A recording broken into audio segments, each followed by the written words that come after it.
So I got pre-approved for a mortgage, I found a house, and now I can close, right? That's smooth. Not so fast.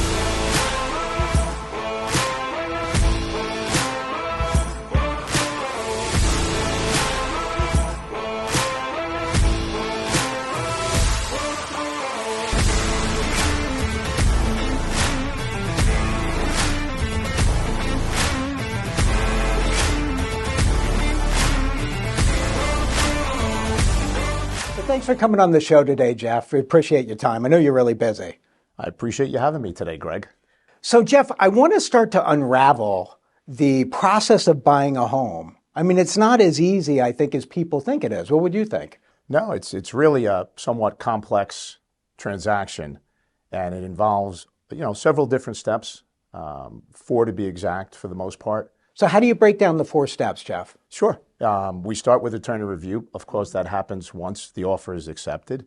And then we go into inspections, the financing contingency, and then finally, obviously, the coup d'etat, the closing. Big day. Big day, exciting. That's where we all want to get. All right. So now the attorney review period, that's a New Jersey thing, right? For the most part? It is. And it's actually, I practice in New York and New Jersey, and New York doesn't have anything like that. And attorney review is the process by where the parties' attorneys get the opportunity to review the contract, make sure the terms are what the buyer or seller agreed to, so that we could move forward with, the proper the process. Sure. I'm going to back into it just a little bit. So someone's out looking for a house. They go under contract to purchase a house. So they see something that they like. Buyer sells a contract. Seller signs the contract. Is that the point in time that it goes over to attorney review? No, that's a good question, Greg. And it's a little bit of a misnomer. People think that once the contract's signed, that starts the review process.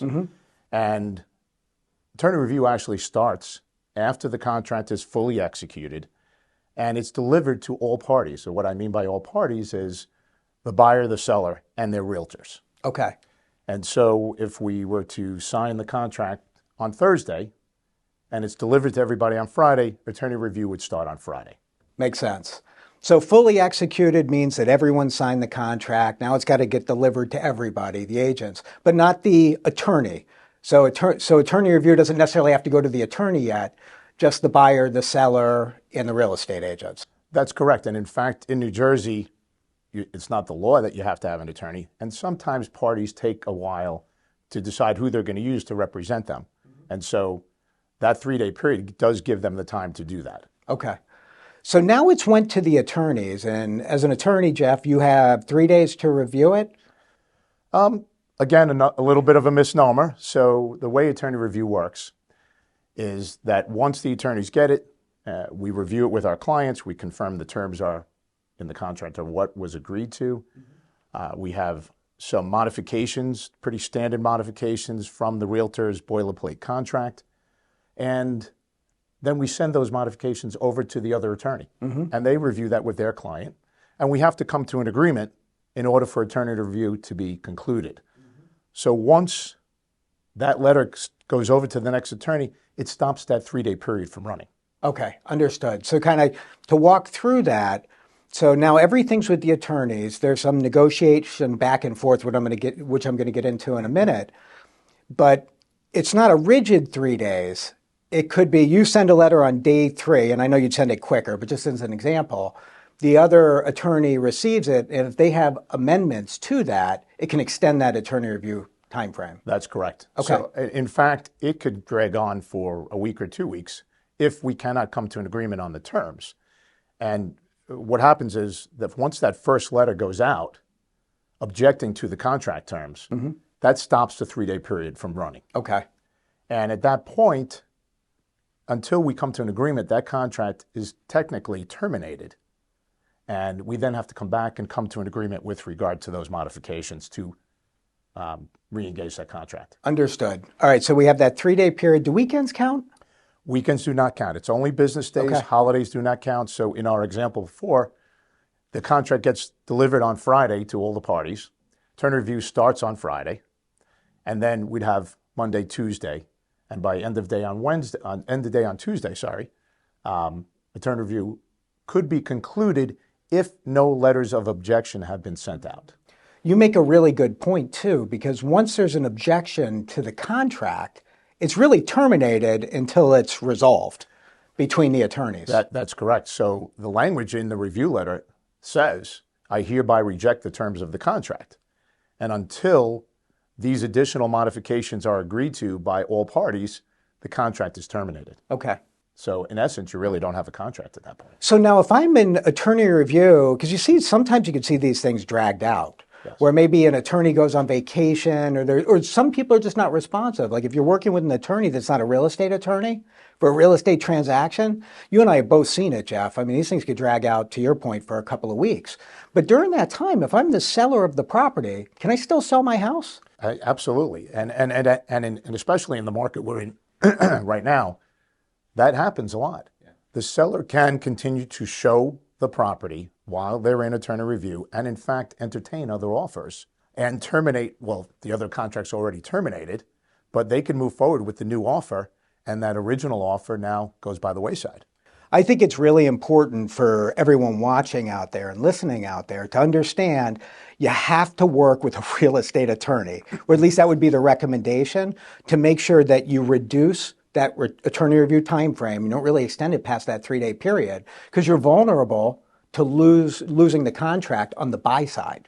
And that's correct. And that's a good point. And that's something that I do point out to my clients is, I mean, we've gotten out of attorney review sometimes in an hour. Right. If we have a cooperating party on the other side. Mm-hmm. And in this challenging market that we're in, it's more of a seller's market right now. As a buyer, you want to get in and out of review as quickly as possible because there are other people out there that are trying to buy houses and you're susceptible to them, taking this offer away from you. Right. They'll swoop right in. I mean, it's a competitive market out there. It is. Yeah, you have to be efficient. We have seen that time in and time again. I mean, it's a product of the market. And that's how it is when there's not a lot of inventory.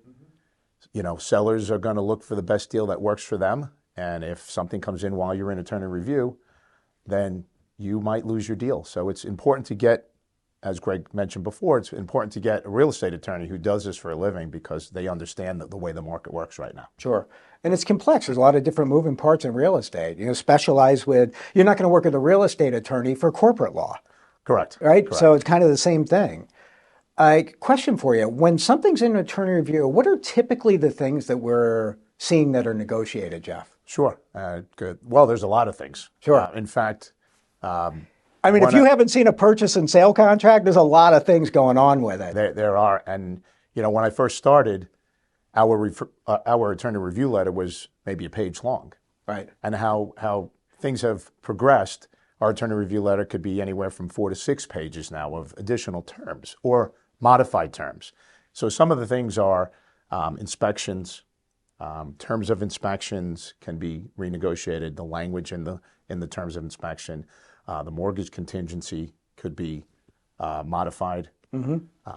There are terms as to what's included in the contract, when we're going to close. Possibly there might be a post-closing occupancy that has to get negotiated. It's a great point, especially in this market. In this market, yeah, because sellers are having a difficult time finding a place to relocate to. And that's something important. If you're looking to purchase a house, that could actually be a negotiation tool or tactic for you, where you can give the seller the opportunity to live in that house until they find a home. I mean, you're gonna put a cap on it, say 30 to 59 days Yes, from a mortgage standpoint. That's correct. Because it can only be considered owner-occupied if you take possession of that in day 60. Right. So that's a good negotiation tactic for people currently. Yeah, and that's really come about more since the pandemic, Mm-hmm. since inventory is really low now, and sellers are really having a difficult time finding a place to relocate to. And to Greg's point, it is a great negotiating tool if you're bidding for a property against another buyer, and you're willing to give that seller some flexibility with closing and how they can remain in the property. That may be the difference between you getting the property and not getting the property. Makes sense, Jeff. All right, so I'm out of attorney review. I've worked with the right people and we got out of attorney review within that 3-day time frame.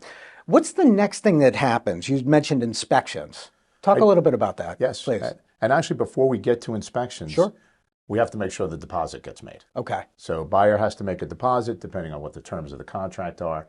And that really is the next point, because if deposits are not actually made, the seller can prevent you from doing your inspections. So we want to make sure that the buyer gets their deposit in timely and within the parameters of the contract.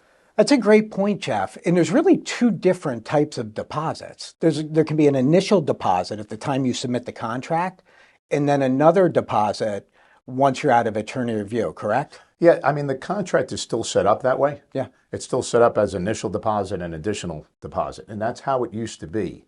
Yeah, I remember people give like $1,000. Yeah, it would be a binder. You'd sign the contract and you'd give the realtor, your initial deposit, and then we'd go into attorney review, and then the rest of the deposit would be made once we concluded. Doesn't happen like that much anymore. Usually, it's the deposit is done after we conclude attorney review. Typically, because most of the time when you sign the contract, it's done electronically. Yeah, makes sense. So you're not with the realtor to give them a check. Yeah, makes sense. So you do it electronically. You sign your DocuSign, and then you do the deposit after attorney review. That makes perfect sense. I'm glad you explained that, because it used to, you can go back 10 years ago, there was always $1,000. Right. That's typically what we would see, $1,000 to send the contract in. Exactly. But yeah, they're not in person doing it anymore. No, everything's, unfortunately, we don't get to sit like this much anymore. So everything. Well, that's why I appreciate this that much more, Jeff. As do I. Human interaction. Yes. All right. So once we have that deposit, now does the deposit check have to be cashed, or do you just have to have receipt of the deposit check? The deposit check is going to be deposited into the escrow account of either the seller's attorney, and again, depends on the terms of the contract, either the seller's attorney or the settlement company, the title company for the buyer. And we're seeing more and more of that. And the reason for that is because the settlement company is the company that cuts all the checks at closing. So they might as well have the deposit as well. Once the title company confirms they have the deposit, we're ready to conduct the inspections. Okay. So now so just to kind of recap a little bit. So we're out of attorney review. We have the deposit check. And now the home buyer has the opportunity to do their home inspection. And what do they typically have 10 days to conduct those inspections? Yeah, it's usually 10 to 14 days, depending again on the terms of the contract. More likely than not, the sellers want the shorter time period. The buyers may want a longer time period. But everybody is incentivized in this market to get inspections done as quickly as possible.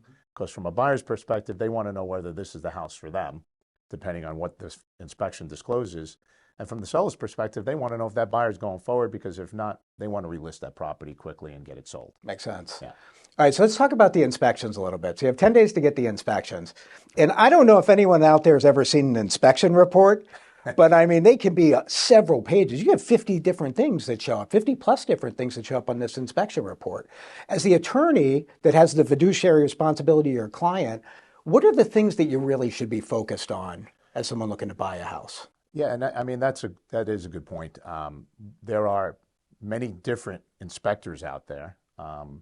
And sometimes we get a report that's 90 pages long, and other times we get a report that's 10 pages long. Yeah. Not always indicative of the true condition of the property. So make sure that you are comfortable with the inspector that you're using. That's an important part. The other part about inspections that is something to point out is that inspections are the biggest impediment to getting to closing. And so it's truly important for both the buyer and the seller to understand the parameters of what inspections are about. And Greg, I always get the question, what is inspections? What does that mean? What do I get to do? And a lot of times it's set by the parameters in the contract, especially in this market. We have some, what's the limitations? Sure. Or maybe it can be structural, roof, foundation issue. Like that's to be a major thing where you can't really nitpick it in a market like this. That's correct. And that's a product of the market, because sellers are saying, all right, well, this potential purchaser is willing to just stick with structural and environmental. And you're not. So therefore, we might go with that one. It's important to point out, too, I'm sorry to cut you short, to everyone listening out there, this is a critical part of the attorney review process. Correct. This is when you get into, okay, a home inspection is going to get done. We need to set limits potentially set limits as to what can be negotiated after the inspection's done, correct? That is correct. And that's one of the main things that does come up these days in internal review is what limitations were agreed to during the negotiation. And then, of course, when it gets to the attorneys, my job is to explain to my client, what does that mean? What does limitations of structural environmental mean? And, it's important to give examples of those things. What does it mean? Give us a couple examples, Jeff. Absolutely. So structural would mean problems with the foundation, problems with the roof, possibly problems with the windows. Those could be considered structural depending on how defective they are. Um, Tilted floors, slanted floors, indication. The marble that rolls all the way to the other side. Yeah, that's the picture you have in your head when you talk about that. They don't want to hear about minor defects. Settlement cracks in the foundation is not considered structural because that's just the normal wear and tear of the home. Sure. Now, what becomes a real issue, and I know you're not a structural engineer, but do you know how big the crack's got to be for it to be an issue? Like if it's a 2-inch crack, might have a problem. That would be a problem. Okay. I would have a problem. Greg, you would have a problem with that if you were buying that house. The seller would probably have a problem with it. So trying to sell it. So yeah. But when you look at cracks, like I'll even look at my bedroom, I notice there's like a little hairline crack. It's a settling crack. Yes. It's not a major issue. Right. I mean, typically those are, sheetrock cracks or settlement cracks just from the home sitting for 20, 30, 40, 50, sometimes 100 years. Sure. So, yeah, those are not the things that we're talking about. But those things could be indicative of a bigger problem. So if you do see, and like you said, I'm not a structural engineer, but I've seen enough of these reports that, if you do see shifting in walls, there's probably a bigger problem. Sure, it makes sense. Yeah. So now the inspections, they come back, we're going to go through all of that in detail with your buyer, with your buyer of the property. And from there, if there's something that shows up on the inspection, is that an opportunity for me to renegotiate that contract as the buyer? It is. And so the way inspections generally work is the buyer has their inspection, they get a report that indicates what the inspector found as deficiencies in the property. And then we review it with them and we go over the things that are important. Now, what may be important to me might not be important to them. But we have a conversation and we decide what the important deficiencies are in the report. And we present those to the seller with the report and our request to either have the deficiency repaired or to ask for a credit. It is and that's okay. most common what you see. I know on my end of it, in the mortgage side, that's what I see. Yes. Is there some sort of seller credit or seller contribution coming back for, however, not significant dollar amounts, but a credit given back at the closing? Yeah, and sometimes that's easier because there may be something that needs to be repaired and it may take some time. It could delay closing. Sometimes the buyer would prefer to have their own contractors do the work. So they say, okay, well, we'll take a credit of X and we'll take care of the repair after the fact. And that's why you see those credits, because sometimes it's just practically it makes more sense. So now we're out of the inspection period. We've went through everything. Everything's good. We've negotiated a credit or everything's good as is. Now we're going into the mortgage and financing state of it. So what are some of the challenges that you see from that standpoint?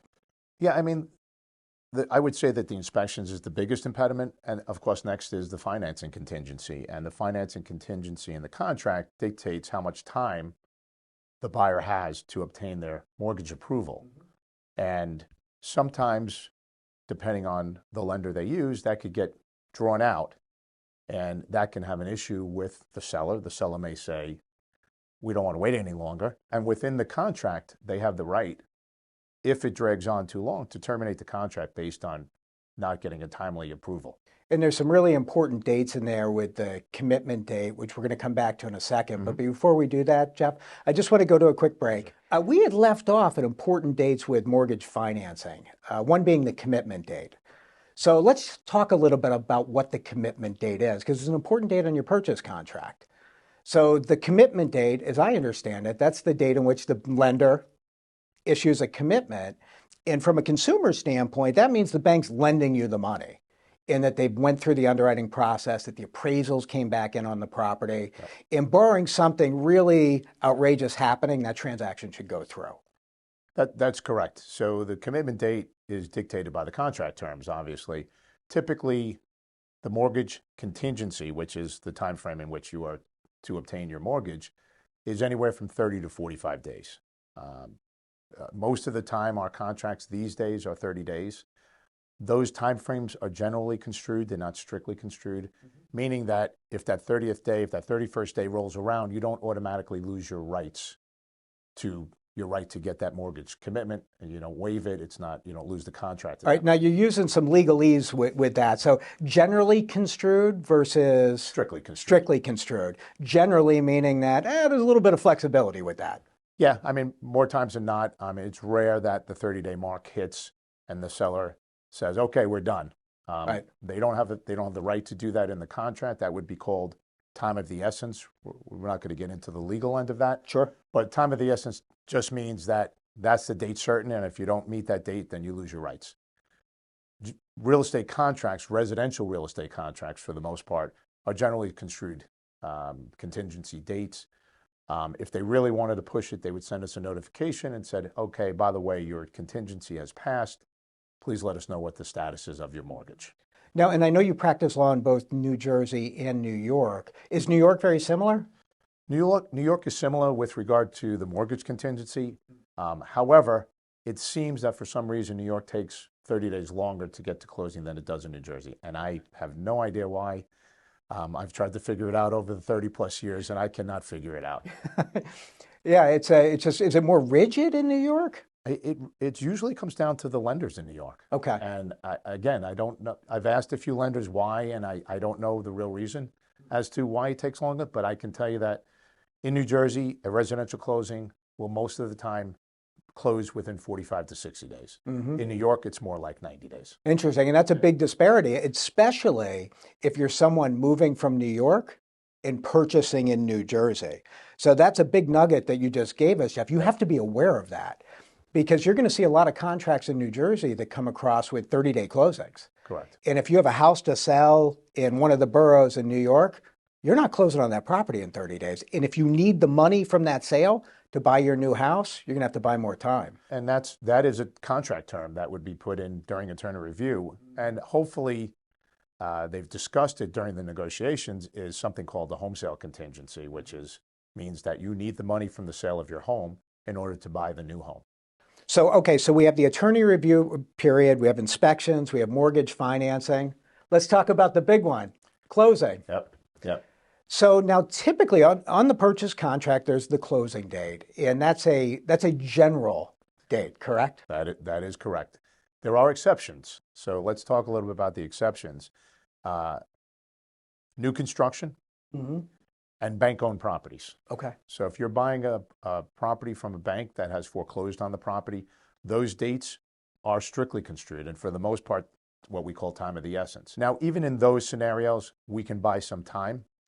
However, on new construction, there will be a charge if you're not ready to close on the completion date or when the closing date is in the contract. Generally, that's built into the new construction contract, which is different than the realtor's contract for resales. And that's an important point. I mean, if you're purchasing new construction, you really need to talk to Jeff about it because it's a different contract. Exactly. You know what's interesting, though, with new construction? So you have a strictly construed closing date on the purchase contract, which means the buyer has to be prepared to close by that date. But the contractor or the company that's doing the building, it's not strict for them. They can move that date. That's true, and it's unfortunate, but there's a lot of things that go on in the building industry, even more so now with supplies and products and materials and delays in those. Weather could be a factor in them completing a home.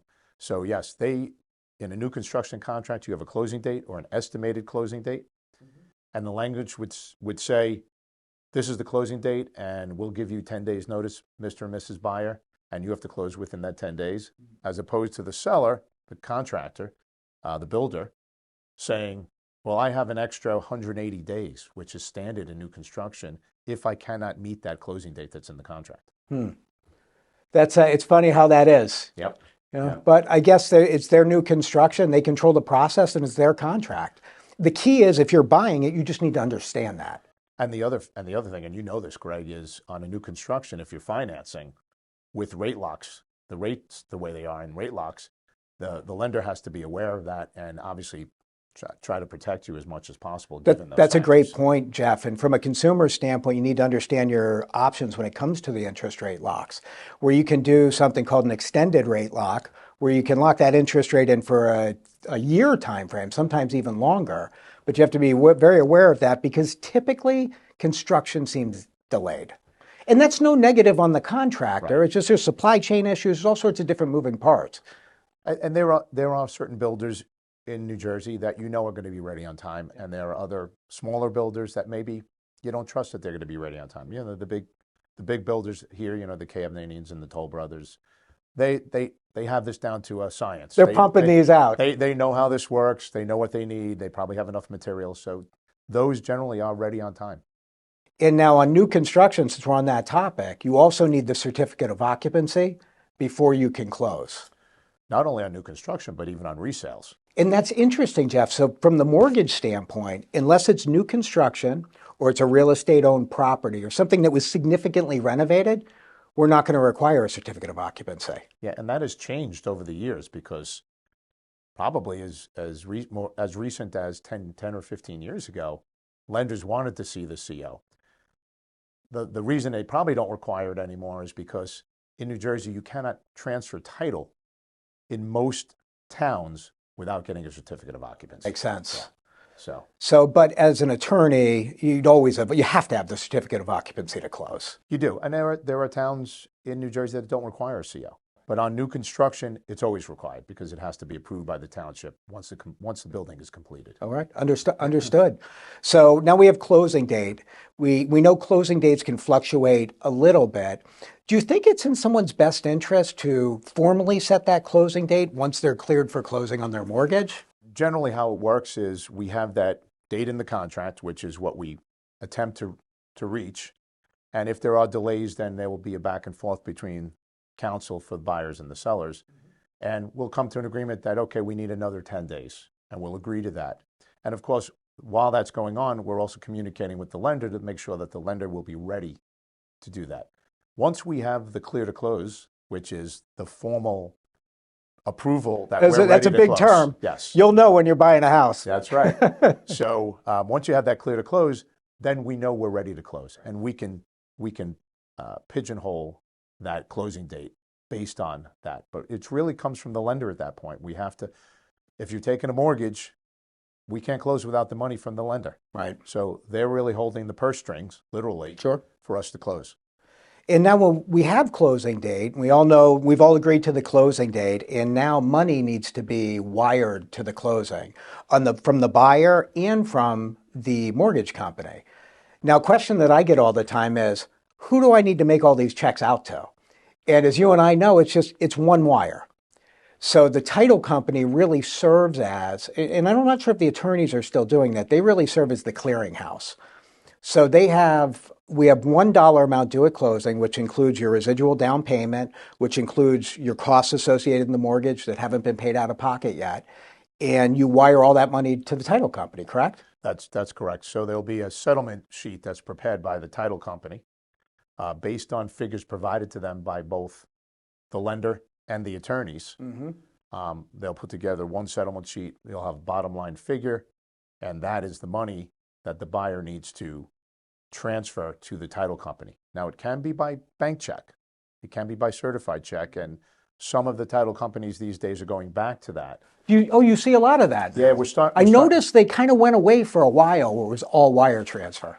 Well, unfortunately, there's a lot of wire fraud these days. So some people feel more comfortable with doing a bank check or bringing a bank check to closing. We have protocols in place now to try to prevent that wire fraud, to confirm wire instructions are proper, and to safely allow our buyers to wire money to the title company. Mm-hmm.